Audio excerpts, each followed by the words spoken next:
Bem, vamos começar indo ao Senhor em oração.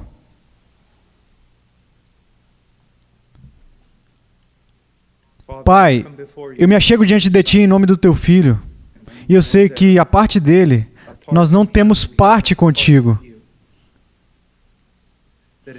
Que se o Senhor fosse, ó Senhor, contar nossas iniquidades, nenhum de nós, nenhum homem poderia estar diante de Ti. Portanto, Senhor, em nome do Teu Filho, está a nossa esperança, o nosso baluarte. Pai, nós oramos para que Ele seja exaltado, que o Seu povo seja instruído no Evangelho e que isso termine sendo, esteja de acordo com o Seu bom prazer e com o avanço da Sua causa. Senhor, nos ajude. Ilumine a mente do pregador, Senhor, e toque em sua boca. Ilumine a mente e o coração do ouvinte. Senhor, toque em suas vidas. E nos ajude a compreender, Senhor, a necessidade da fé, a razão da fé. O que realmente é fé, em nome de Jesus. Amém. Sempre que nós estamos lidando com uma doutrina, quase sempre podemos começar nos primeiros 3 capítulos do livro do Gênesis. Agora, nós estamos falando simplesmente sobre a doutrina da fé.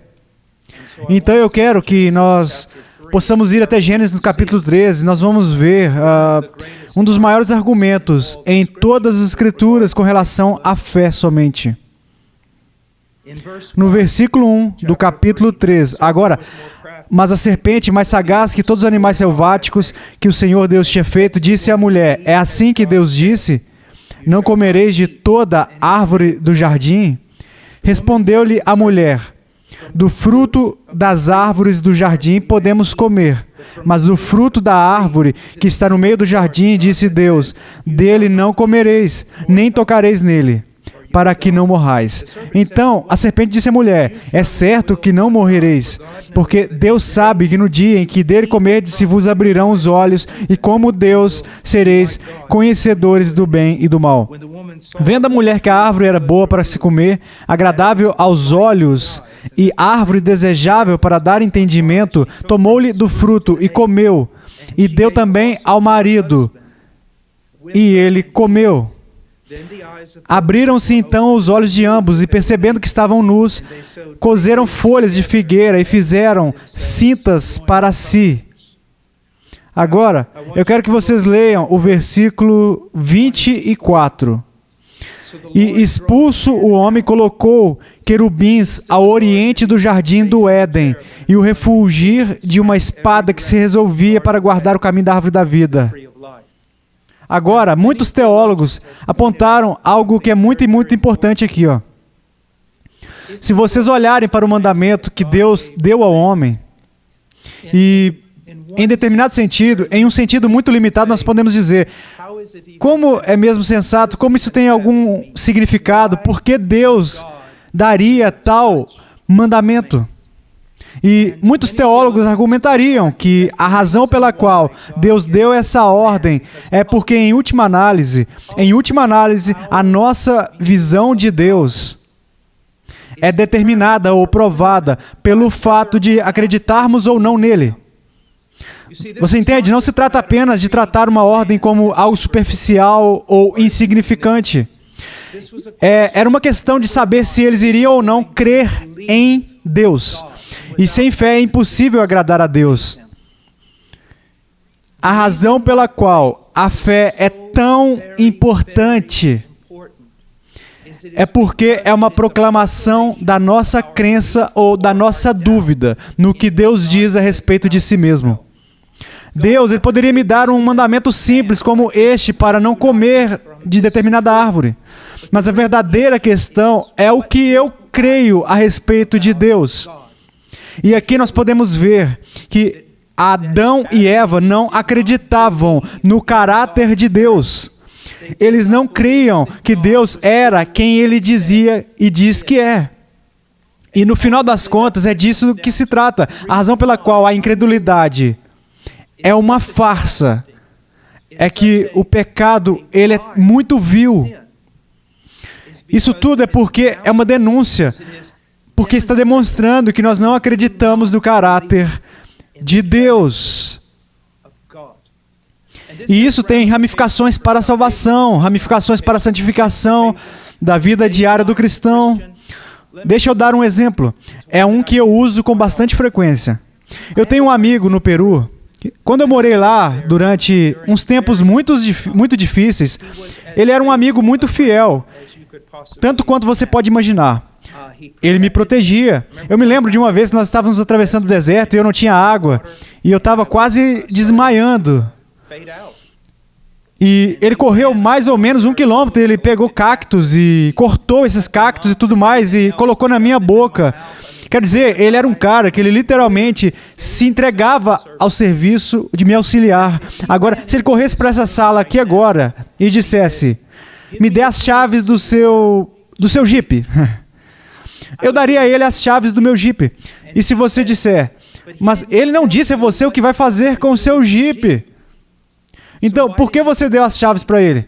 A minha resposta seria esta: eu não preciso saber o que ele vai fazer com o meu carro, porque eu conheço ele. Eu conheço o seu caráter. Eu sei quem ele é. Agora, isso é a mesma coisa, ainda mais no que diz respeito ao caráter de Deus. E eu quero que vocês vejam isso. Vamos falar sobre fé somente com relação à salvação, mas primeiro eu quero que vocês vejam algumas coisas que são muito importantes. Desde que o coronavírus atingiu o mundo, e nós ouvimos tantas coisas diferentes, existem tantas atitudes de medo e tantas coisas que parecem estar se movendo contra a igreja. A pergunta constante das pessoas é, o que Deus está fazendo? O que Deus está fazendo? O que Deus está fazendo? E de certa maneira, é quase como se estivessem mantendo assim, ou tentando manter Deus como um refém. O que eu quero dizer? Deus, eu não posso ter paz, a menos que o Senhor me diga o que o Senhor está fazendo. Essa é uma das maiores demonstrações de falta de fé e falta de conhecimento de Deus. Vocês entendem? Se nós conhecemos o caráter de Deus, se nós sabemos quem Ele é, então nós não temos que saber o que Ele está fazendo, porque nós sabemos que tudo o que Ele fizer será correto, vai ser bom. Então, com tantas pessoas hoje em dia tentando freneticamente pesquisar em suas bíblias e na internet, tentando encontrar alguma profecia ou algo que lhes dê uma direção com relação ao que Deus está fazendo, o que nós devemos fazer é isso, estudar o caráter de Deus, estudar os atributos de Deus, e então descansar nele. Descansar somente nele. Vocês entendem? Agora, tendo dito isso, eu quero, antes de mais nada, abordar a questão da sola fide, da fé somente e da salvação. E este texto aqui é muito apropriado. Porque o que a gente encontra? A gente encontra Adão e Eva cometendo não o pecado do adultério necessariamente, não o pecado chamado de blasfêmia, e se são termos mais definidos, não os vemos edificando ídolos, não os vemos sacrificando algo a Satanás, nós os vemos simplesmente comendo de uma árvore proibida, comendo um fruto proibido. E qual é o resultado? No versículo 24, e expulso o homem. Então, após um pecado, o homem foi expulso da presença de Deus, e os querubins que foram colocados ali na entrada indicam que ele não poderia voltar. Ele não podia voltar. Agora, deixa eu fazer uma pergunta. É depois de um pecado que o homem é expulso da presença de Deus para o bem, a parte de alguma obra de Deus em seu favor. Agora, quantas vezes você pecou? Muito além de simplesmente não desobedecer a um mandamento simples. Pecados do coração, pecados da boca, pecados de pensamento, pecados de preguiça, desobediência direta contra Deus. quando você sabia que era uma desobediência contra Deus? Quantas vezes você já fez isso? Quantas vezes você e eu já fizemos isso? Eu duvido que um supercomputador seja capaz de contar o número de vezes que nós fizemos isso. Você diz, bem, o que isso tem a ver com a fé somente? Bem, se não for somente a fé baseada na obra de outro em seu nome, não há esperança. Se um homem é expulso após um pecado e ele é excluído da presença de Deus, como você espera retornar a Deus através das suas próprias obras? Quando um pecado é suficiente para invalidar as obras. Bem, agora, eu estava no Oriente Médio há alguns anos atrás e eu estava conversando com dois homens nobres, dois muçulmanos, que eram muito rígidos. E nós tivemos uma conversa de cavalheiros. Eles realmente queriam entender do que eu estava falando.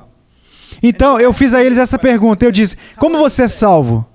E eles disseram, bem, pelas nossas boas obras. Pelas suas boas obras, sim. Eles disseram, como você é salvo? E eu disse, as minhas boas ações não vão prevalecer. Então eu fiz a eles essa pergunta, eu disse, vocês adoram Alá. Eu adoro o Deus do Antigo Testamento, Yahweh. Qual que é mais santo? É Yahweh mais santo do que Alá? É Yahweh mais justo do que Alá? E claro que eles disseram, bem, Alá é o mais justo. E eu disse, não é interessante? Você está dizendo que ele é o mais justo, que ele é o mais santo. Mas aparentemente você pode voltar a ele, ir até ele através das suas obras imperfeitas. Você pode ir até ele, se puder, simplesmente inclinando a balança a seu favor. Me parece que Yahweh é o Deus da Bíblia, que ele é mais santo, porque ele é tão santo e tão justo que não há absolutamente nada que eu possa fazer. E eles disseram, bem, nós temos o sacrifício de animais. E eu disse, você tem que sacrificar o sangue de touros e cabras. Isso é inaceitável para o meu Deus. O pecado foi cometido na natureza de um homem. Aquele que deve morrer é o homem, a alma que os pecados devem morrer. E é aí que o capítulo 13 de Gênesis vem e diz no versículo 15, é chamado do proto-evangelion. Ele diz, porém inimizade entre ti e a mulher, entre a tua descendência e o seu descendente. Este ferirá a cabeça e tu lhe ferirás o calcanhar. Agora, proto-evangelion significa simplesmente o primeiro evangelho, e este é o primeiro evangelho, e vem depois, logo após a queda do homem. E aqui nós vemos, mesmo neste texto, nós não temos que ir ao livro de Romanos, mas nós vemos até mesmo neste texto o quê? Um contraste entre obras e fé. Adão e Eva já destruíram a si mesmos e aos seus descendentes com relação às obras. A única maneira do jardim ser aberto de novo para eles é através de uma promessa. E uma promessa ganha pela fé. Nunca é conquistada através das obras. Agora, nós vamos falar a respeito da doutrina das obras por um momento e a salvação através das obras. Eu quero dizer algo para vocês de uma determinada maneira, apenas meio que talvez para tirá-los assim do sono. Cada pessoa que já foi salva, foi salva através de obras. Vocês são salvos através de obras. Agora, me dê um tempo para explicar isso. Não me tire do contexto. Me dê um tempo para explicar isso. Eu creio, junto com muitos outros teólogos, que Adão aqui foi colocado debaixo do que é chamado da aliança de obras. O que se ele desobedecer, isso o levará à morte espiritual, física e espiritual. E se ele obedecer, ele vai permanecer em um estado de comunhão e companheirismo com Deus. Isso é o que está sendo colocado diante dele. No dia em que você comer dessa árvore, você vai morrer. Era um pacto, uma aliança. Eu acredito que tenha todas as características de um pacto, uma aliança. Eu creio que essa aliança existe hoje em dia e existirá até o final do mundo, de que todo homem, mulher e criança nasce debaixo dessa aliança de obras. E essa é a base também para sermos capazes de julgar todos os homens, mulheres e crianças deste mundo. Vocês estão entendendo? Agora, aqui está o problema. Como Adão, em Adão e como Adão, cada um de nós quebrou o pacto das obras. Cada um de nós com o nosso pecado. E aí está o problema. Nós quebramos o pacto das obras e nós não temos justiça própria. Mas não só isso. Nós também estamos debaixo das penalidades de ter quebrado o pacto das obras. E essas penalidades são morte espiritual, que inclui, sem dúvidas, condenação, morte física e espiritual, a sua separação de Deus, a ira ativa de Deus. Agora, para sermos salvos, essa aliança de obras precisa ser cumprida. E no caso do crente, isso já foi cumprido. Eu estou salvo por causa do meu irmão mais velho. Eu estou salvo por causa do meu substituto, que fez por mim o que eu não podia fazer. Em primeiro lugar, Jesus Cristo, o Filho de Deus, viveu uma vida perfeita. Ele viveu uma vida perfeita debaixo do pacto das obras que eu não vivi e eu não poderia viver. E com isso, ele conquistou para mim uma posição de justiça diante de Deus. Isso resolve metade do problema. A segunda metade do problema é esse. Eu não era simplesmente um transgressor da lei sem justiça, mas também estava debaixo da pena. Então, eu precisava que Cristo vivesse por mim, mas também precisava que o meu substituto morresse por mim, debaixo das penalidades do pacto que eu havia quebrado. E é isso que Jesus Cristo fez. Ele viveu por nós a vida que nós não poderíamos viver.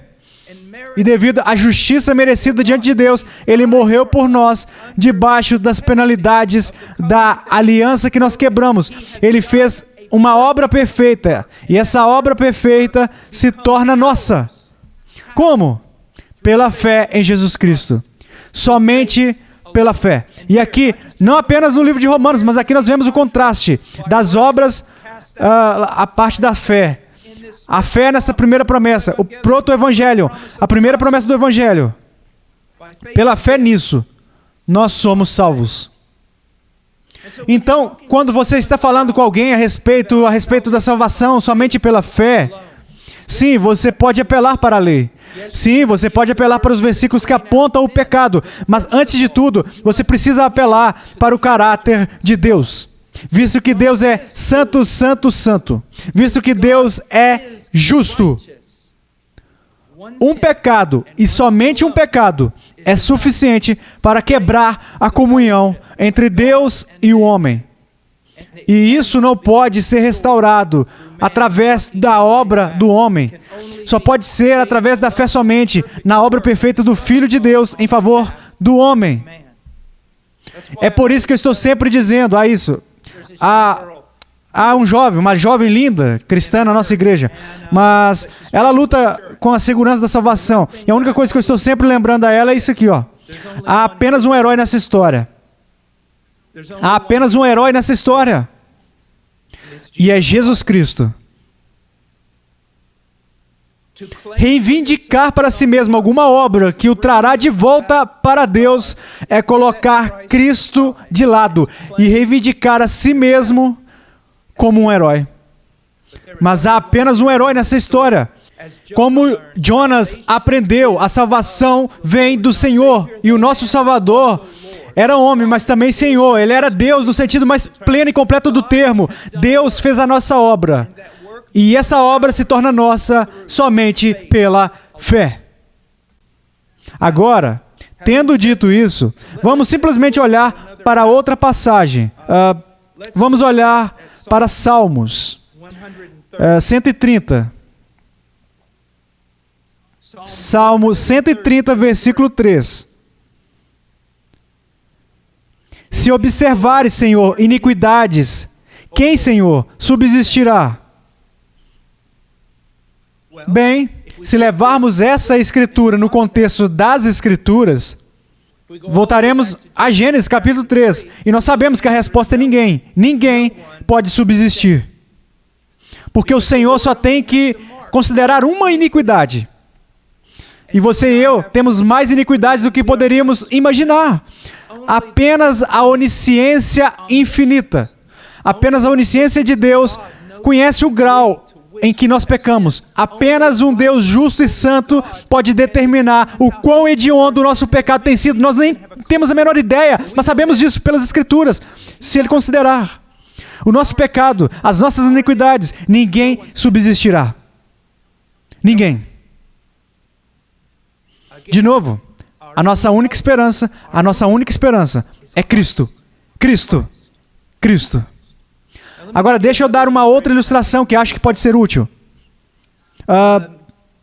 Digamos que haja um senhor, um chefe do crime organizado, um criminoso alto, e ele é capturado pela polícia. Um criminoso muito poderoso, e ele é capturado pela polícia. No entanto, quando o capturam, ele não resiste. Ele até está sorrindo. Quando colocam ele na prisão, ele fica ali sentado por um tempo, esperando o julgamento dele, de uma maneira confortável. Ele não está perturbado, ele está sorrindo, ele está em paz.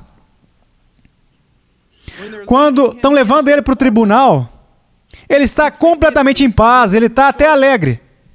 Por quê? Porque ele pagou o juiz. Porque ele sabe que lá há um juiz tão mau quanto ele. E ele comprou esse juiz. Mas qual é o terror daquele chefe do crime organizado quando ele entrar no tribunal e descobrir que eles mudaram o juiz? E que o juiz que está perante ele não é corrupto. É muito corajoso e é conhecido por fazer justiça a todo custo. Naquele momento, a sua disposição vai mudar totalmente. Vocês estão entendendo isso? É da mesma maneira com essa ideia de pregar o Evangelho, essa ideia de que somente pela fé nós somos salvos. Os homens achavam que poderiam ser salvos por suas próprias obras, porque não conhecem quem Deus é. Eles pensam que Deus é como eles, como no Salmo 50. E a maioria das pessoas hoje em dia na Europa, no Ocidente, nos Estados Unidos, não importa aonde você vá, eles têm uma ideia de Deus, mas esse Deus é simplesmente uma projeção, uma invenção da sua própria imaginação. Eles criaram um Deus à sua própria imagem e adoram esse Deus. Portanto, eles não têm nenhum problema com o dia do julgamento, porque no dia do julgamento eles pensam que eles vão ficar ali diante de Deus, de alguém que é como eles, muito tranquilo. Mas qual será o terror deles naquele dia em que eles perceberem que esse juiz não é nada como eles? Nada. E é por isso que quando nós estamos apresentando o Evangelho, nós precisamos mostrar às pessoas quem Deus é. Mostrar aos homens o que eles são. Então, não haverá argumentos em relação à salvação pelas obras. Nenhum, absolutamente. Portanto, nós destruímos a doutrina da salvação por obras, sem nem mesmo abordar a doutrina da salvação pelas obras. Acabamos de ensinar aos homens quem Deus é e quem eles são. E isso resolveu a questão aí mesmo. Uma das maiores necessidades da igreja de hoje é ensinar as doutrinas de Deus. Então, para que os homens assim possam saber quem é esse Deus, com quem eles devem lidar. Um Deus cuja administração nunca vai terminar, um Deus que nunca será eliminado, nunca haverá uma troca no posto de guarda. Deus. Agora, aquele era Paulo, no livro de Romanos. Vamos lá por um momento. Romanos, capítulo 1. Vamos fazer apenas uma prévia do livro, em um sentido, ou a primeira parte do livro. Então, depois que Paulo faz a sua introdução no capítulo 1 de Romanos, quando nós chegamos ao versículo 18, ele começa o seu argumento, creio eu, principalmente, com respeito ao mundo pagão ou gentil. Então, no capítulo 1, versículo 18... todo o caminho, alguns creem, até o capítulo 2, na metade do capítulo 2, que Paulo pode estar falando especificamente a respeito do mundo gentil. E ele condena o mundo inteiro. Vocês entendem isso? Antes que eles recebam as boas novas, ele condena todo o mundo pagão. E quando ele faz isso, nós podemos supor que, de repente, deixa eu colocar dessa maneira. Deixa eu dividir um pouco mais. Nos versículos 18 até o 32, ele condena o mundo pagão, os bárbaros. E eu suponho que quando ele faz isso, então o eticista, o filósofo, entre os pagãos, ele se levanta e diz: sim, Paulo, você está certo, você está certo. Essas pessoas são condenadas em suas iniquidades. Então no capítulo 2, Paulo se volta contra eles. E nos versículos 1 até o 16, Paulo está lidando com eles e diz: vocês também. Vocês filósofos que falam bem, mas não conseguem caminhar retamente.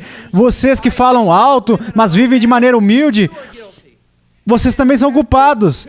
Então no capítulo 2, versículo 17, vemos que o judeu se levanta e diz: você está certo, Paulo, você condena os bárbaros, você condena os filósofos gentios. Você está certo, eles são todos pecadores. Então Paulo se volta contra eles e diz: e ai de vocês, ai de vós. E ele argumenta ao longo do capítulo 2, vocês judeus também estão condenados. Então ele chega ao capítulo 3 e ele diz que o mundo inteiro está condenado. O seu argumento agora é que eu bati em todo mundo. Bárbaros, filósofos, pagãos, judeus, religiosos, todo mundo. E ao fazer isso, o que ele está fazendo? Ele está apresentando o argumento de que a salvação só pode ser pela fé.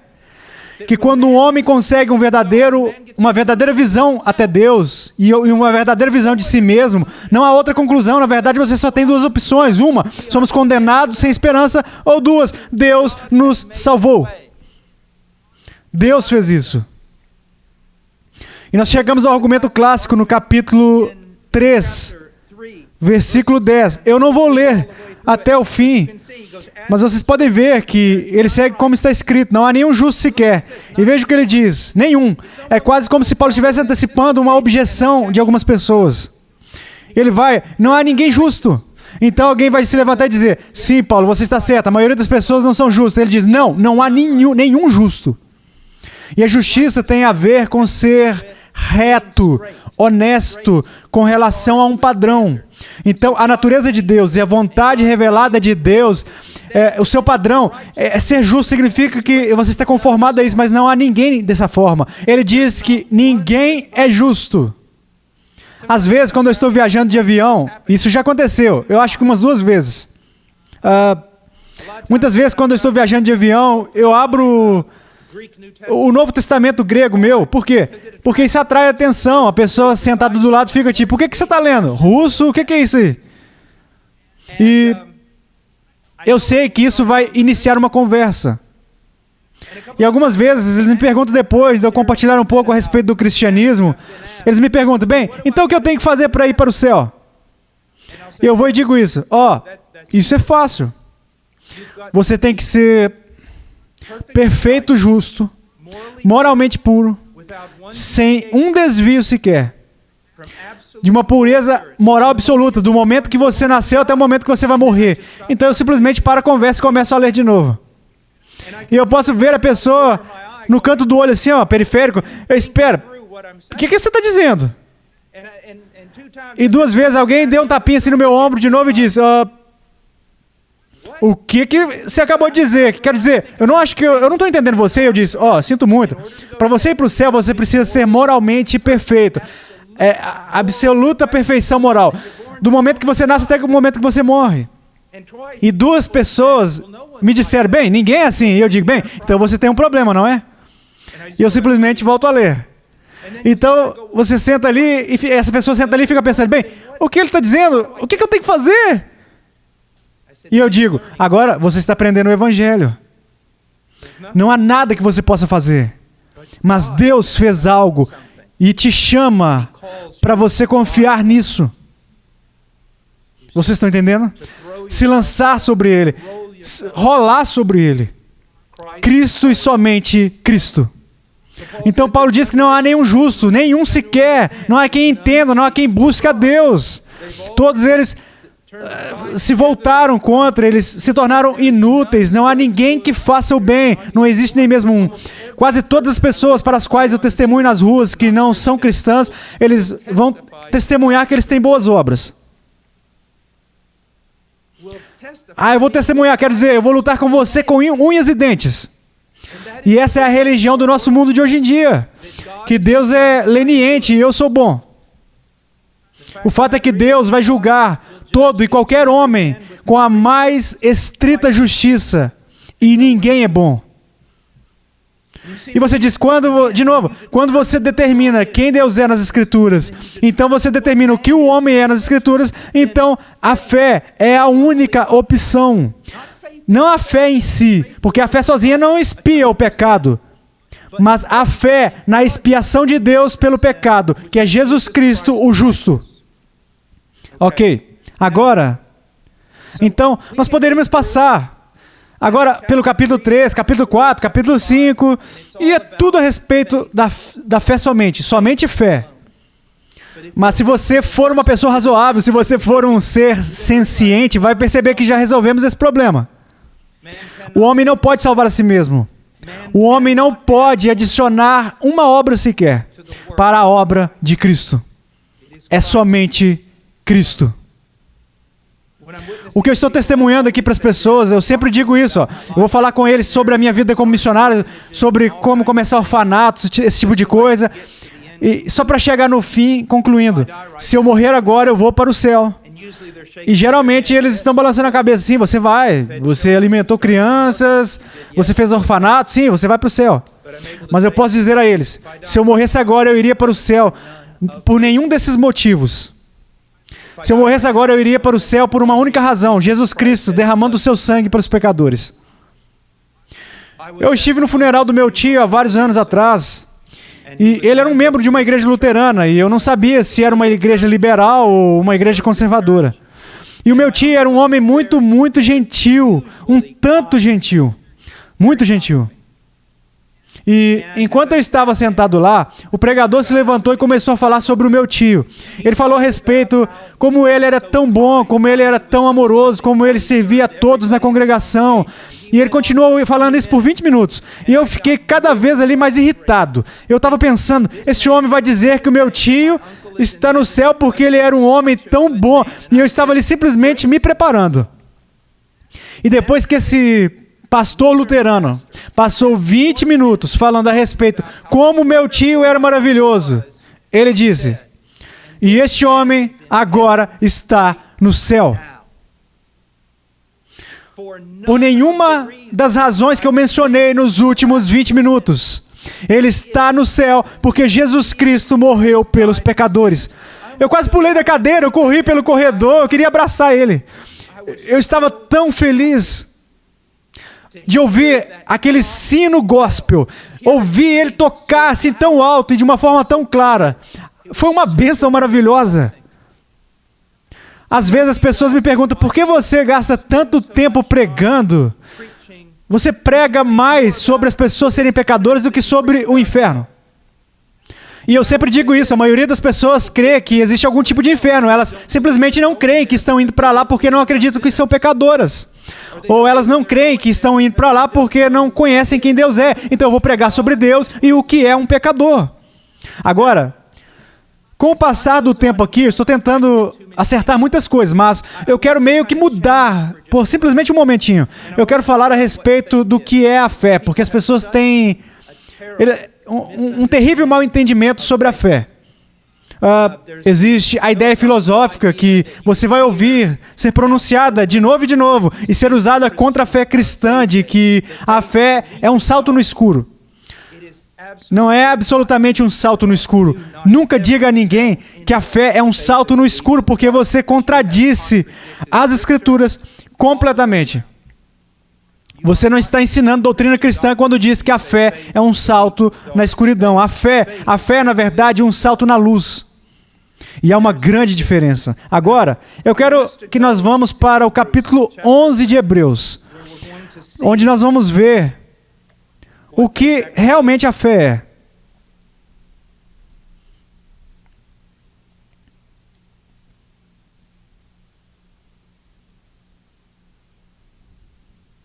No capítulo 11, diz no versículo 1, ora, a fé é a certeza de coisas que se esperam, a convicção de fatos que se não veem. Isso é o que é a fé. Agora, vamos considerar essa definição fora do seu contexto. Assim como não tem nenhum contexto pelo qual nós possamos interpretá-lo, e eu vou mostrar a vocês a parte desse contexto. Essa definição é absurda. É literalmente absurda, fora do seu contexto bíblico. A fé é a certeza das coisas que se esperam. Eu espero voar. Eu sempre quis voar. Quero dizer, não com um avião, mas tipo Peter Pan. Simplesmente voar. Digamos que eu tenho uma grande garantia que eu posso voar. Talvez até algum profeta tenha me dito que eu posso voar. Talvez eu tenha sonhado que eu possa voar. E eu tenho uma plena certeza. E é isso que diz, que a fé é a certeza das coisas que se esperam. Ok, bem, espero voar. Eu tenho a certeza de que eu posso, porque eu creio no meu próprio coração, ou algum suposto profeta me contou, eu tive um sonho. Então eu subo no topo deste prédio aqui de 3 andares, que eu estou aqui agora, e eu pulo. O que vai acontecer? Por favor, pense em seu coração que eu não vou voar, porque eu não vou voar. Mas eu estou literalmente cumprindo o que é dito aqui. Vamos em frente. A convicção de fatos que se não vem. Eu nunca vi ninguém voar. Nunca vi ninguém voar na minha vida sem alguma ajuda. Mas eu tenho uma grande convicção por causa de um sonho que eu tive, ou algum profeta que visitou a minha casa, ou algum sentimento que eu tive. Eu tenho uma grande convicção. Tanto que eu vou subir de novo neste edifício aqui, enquanto todos estão me dizendo para não fazer isso. E eu vou pular. Em ambos os casos eu vou morrer, mas em ambos os casos eu literalmente fiz exatamente o que este texto está dizendo. E é assim que muitas pessoas são hoje em dia. Agora, o que o texto está dizendo neste contexto? Exatamente o que eu acabei de dizer. Fé é ter a certeza daquilo que se espera. A fé é também a convicção de algo que, embora você nunca tenha visto, possa acontecer. Mas agora aqui está a questão. Qual é a base da fé? É um sentimento? É um suposto sonho? Ou é uma revelação de algum suposto profeta? Não. A fé é uma impossibilidade absoluta, à parte da revelação inerrante e infalível. E o único lugar que você vai encontrar revelação inerrante e infalível é nas Escrituras. É nas Escrituras. Agora eu quero falar a respeito do pecado da presunção e o pecado da descrença. O pecado da presunção é quando você crê em algo que Deus nunca prometeu. Esse é o pecado da presunção. E a descrença é quando você não crê no que Deus prometeu. Esse é o pecado da incredulidade. Muitos dos que estão envolvidos no que é chamado de movimento carismático, evangelho da prosperidade e outras coisas assim desse tipo, estão constantemente cometendo o pecado da presunção. Porque eles estão se baseando em diversas coisas, naquilo que nunca foi revelado nas Escrituras. Deus, ele tem que me curar. Deus, ele tem que remover o coronavírus. Algum tipo de profeta supostamente disse algumas semanas atrás isso aqui. Isso é presunção. Crer no que Deus nunca prometeu. O pecado mais provável de ser cometido é o pecado da incredulidade. É ser ignorante a respeito das Escrituras, ignorante sobre o caráter de Deus, ignorante a respeito dos decretos de Deus, ignorante do que Deus prometeu e, portanto, caminhar na descrença, porque é impossível que a ignorância da palavra e da fé de Deus caminhem juntas. Você quer que a sua fé cresça? Cresça no seu conhecimento do caráter de Deus, conforme está revelado nas Escrituras, seu conhecimento dos seus decretos, conhecimento das suas promessas. É assim que você cresce na fé. Agora, ter um coração que deseja conhecer as promessas de Deus e que realmente crê nas promessas de Deus, para isso é necessário uma obra de regeneração. Agora, João Calvino é conhecido por muitas coisas. Apenas para ficar registrado, ele foi um dos maiores teólogos que já viveu, um dos maiores estudiosos da Bíblia, escritor de comentários, pregadores, pastores. Um homem que foi fenomenal. Mas sempre que eu uso a palavra Calvino, as pessoas automaticamente pensam nos 5 pontos do calvinismo, ou eles pensam em... ele não quer ninguém no céu. Existem tantas distorções sobre João Calvino, e se você pensar em qualquer uma dessas coisas, eu aconselho a ler o comentário de João Calvino sobre João 3,16.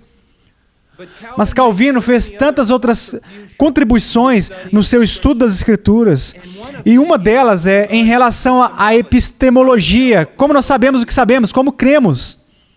E deixa eu dar a vocês um exemplo.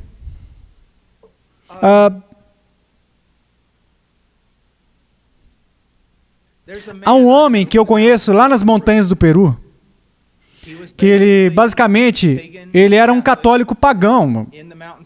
Lá nas montanhas do Peru, existe essa grande união do paganismo e do catolicismo. E ele era como todo mundo na sua pequena aldeia. Um dia, um homem, um amigo meu, foi lá e pregou o evangelho. Pregou o evangelho por simplesmente alguns minutinhos. E este homem, de quem eu estou falando, ficou convencido de que tudo o que ele estava ouvindo era verdade. E ele fez uma profissão de fé. No dia seguinte, a aldeia se reuniu e decidiu que ele precisava renunciar à sua nova fé. E eles ameaçaram...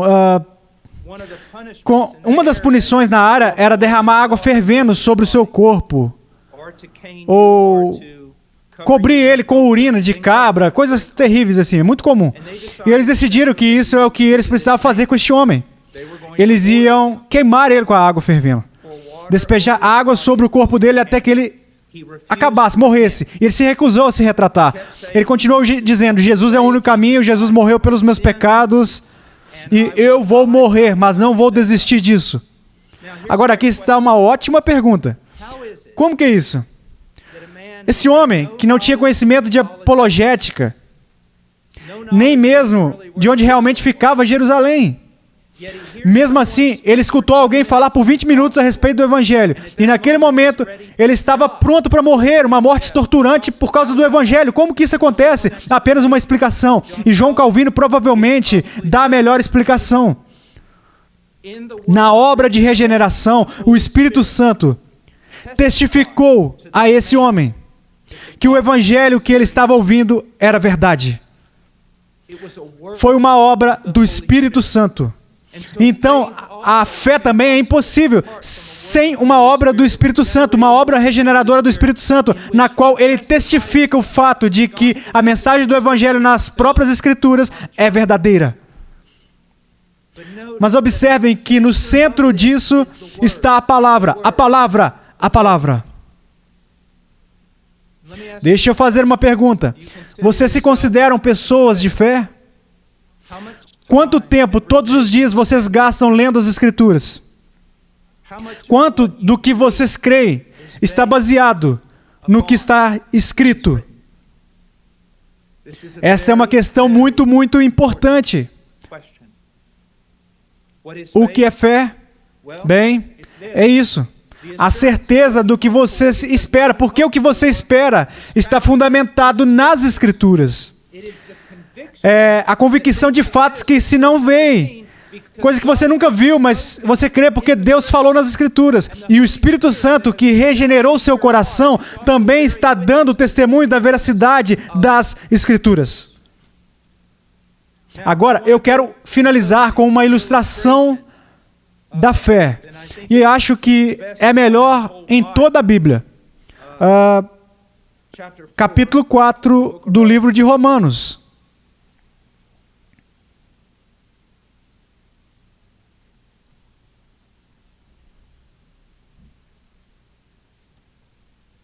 Vejamos o versículo 17. Como está escrito, por Pai de muitas nações te constituí, perante aquele no qual creu, o Deus que vivifica os mortos e chama à existência as coisas que não existem. Isso é muito importante, entende? Ele está falando sobre o caráter e as obras de Deus aqui. Quem é esse Deus que se revelou a nós? Ele é quem dá vida aos mortos e chama à existência as coisas que não existem. Um Deus onipotente. Versículo 18. Abraão, esperando contra a esperança, creu, para vir a ser pai de muitas nações, segundo lhe fora dito, assim será a tua descendência. Agora, diz que ele, em esperança, contra a esperança, ele creu. Não havia razão, nenhuma razão física, humana, uma razão humana para Abraão crer que ele seria o pai de muitas nações. Ok? Isso é puramente um ato de fé. Agora vamos voltar ao jardim, dizendo a Adão e Eva, se vocês comerem dessa árvore, vocês vão morrer. Isso foi puramente, eles tinham que seguir pela fé. A obediência deles seria baseada em eles crerem em Deus, eles confiarem em seu caráter. Deus disse a Abraão, você não será simplesmente um pai, você será o pai de muitas nações. E não havia nenhuma evidência, nenhuma razão para crer, exceto que Deus disse isso, e exceto que o caráter de Deus testificava. Agora diz, versículo 19, e sem enfraquecer na fé, embora levasse em conta o seu próprio corpo amortecido, sendo já de 100 anos e a idade avançada de Sara. Não apenas não havia evidência, havia evidências ao contrário. Ele olhou ao redor dele. Era a esperança contra a esperança. Por quê? Ele olhou para o seu próprio corpo. Ele olhou para Sara. Ambos, muito além da idade de poderem ter filhos. Versículo 20. Não duvidou por incredulidade. Você está entendendo? Deus falou com ele. Não duvidou por incredulidade da promessa de Deus, mas pela fé se fortaleceu, dando glória a Deus. Então, ele se fortificou, ele deu glória a Deus. Agora, como que isso aconteceu? Versículo 21. Estando plenamente convicto de que ele era poderoso para cumprir o que prometera. Aqui nós vemos tanto a fidelidade do caráter de Deus, quanto a onipotência de Deus. Ele não era apenas fiel em fazer o que prometeu, mas também capaz de fazer o que ele prometeu. Então, o que é isso? De novo, estamos voltando ao caráter de Deus. Abraão recebeu uma promessa que estava de acordo com qualquer coisa que poderia ser absolutamente impossível para ele. Como ele teve segurança? Por causa de quem Deus é. Por causa de quem Deus é. Deus disse. Você está entendendo? Agora, deixa eu dar uma ilustração de como isso também funciona. Eu me lembro de um caso em que uma mulher, uma boa mulher, foi abandonada por seu marido, que ele era um canalha. Ela era uma boa mulher na igreja e foi abandonada pelo marido a quem amava. Ele deixou ela por causa de outra mulher. E isso jogou ela em uma depressão um tanto profunda. Ela se sentia assim, ela sentia muita falta do marido, ela estava muito preocupada em como cuidaria de si mesma, dos filhos, mas também ela amava o marido. O pastor aconselhava ela, aconselhava, mas parecia que a depressão dela só piorava. Então um dia, ela foi para a congregação, ela parecia bastante aliviada, muito feliz e cheia de esperança. E o pastor disse para ela, qual que é o resultado? O que causou essa mudança? E ela disse isso. Eu tive um pressentimento ontem à noite, um pressentimento de que o meu marido ia voltar. E eu estou feliz por estar em paz. Eu tive a sensação de que ele vai voltar, eu simplesmente creio nisso. Bem, ele não voltou. Ele nunca mais voltou. E ela caiu em depressão, até que ela aprendeu uma coisa. Agora, deixa eu reescrever a ilustração para mostrar a vocês como deveria ter sido. Se fosse uma fé verdadeira e não uma presunção. Ela teria entrado na congregação e ainda ela teria paz, talvez até alegria. O pastor iria até ela e o pastor diria, qual é a razão para essa paz nova, essa alegria recém-vinda em seu coração? Ela diria, bem, eu estava lendo as Escrituras e eu não sei se o meu marido algum dia vai voltar para mim. As Escrituras não prometem isso. Mas as Escrituras me prometem que Deus nunca vai me abandonar ou me desamparar, porque Ele me ama. Que Ele é o marido da viúva, o pai dos órfãos. E que todas as coisas que Ele está trabalhando cooperam para o bem. Até essas coisas horríveis cooperam para a minha alegria e esperança. Isso foi restaurado. Você vê a diferença entre as duas ilustrações? Uma é a felicidade, porque você acha que Deus vai te dar exatamente o que você quer. A outra é a felicidade, porque você confia no caráter de Deus, embora não saiba o que Ele vai fazer. E essa é a diferença entre fé e presunção. Então, bem, nós passamos aqui uma grande área. E isso tem sido um grande privilégio. Foi um grande privilégio, espero que tenha sido útil. E sempre é útil para mim ouvir essas coisas. Mas saibam disso, especialmente os jovens crentes.